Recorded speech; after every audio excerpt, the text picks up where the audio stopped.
এই সংলাপ এর মাধ্যমে সমাধান একটা জাতীয় চরিত্রে আমাদেরকে নিয়ে আসতে হবে। আমরা সংলাপ করবো, ঐক্যমতে পৌঁছবো, এবং যতটুকু ঐক্যমতে পৌঁছবো সেটা সকলের জন্য ভালো। যতটুকু ঐক্যমতে পৌঁছতে পারবো না সেটা আমাকে বিশ্বাস করতে হবে, সেটা আমাকে সহনশীলতার সাথে সম্মানের সাথে মেনে নিতে হবে।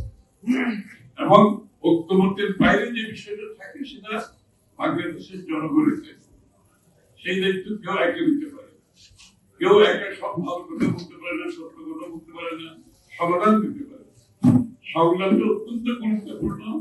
এই জন্য বাংলাদেশের প্রতিটি সমাজের রাজনীতি আমাদের সেটা মাথায় রাখতে হবে। যেমন আজকে একটা রাজনৈতিক সংলাপ হয়েছে, আপনারা জানেন, ঐক্যমতের মাধ্যমে হয়েছে।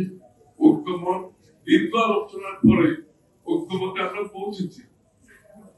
ঐক্যমতে পৌঁছার পরে ঐক্যমতের পক্ষে সনদ সই হয়েছে। এটা আমাদেরকে মেনে নিতে হবে।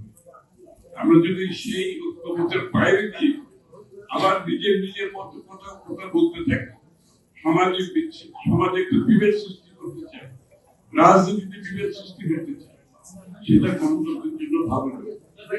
এটা গণতন্ত্রের চিন্তার বিপরীতে চিন্তা। সেখান থেকে আমাদের দূরে থাকতে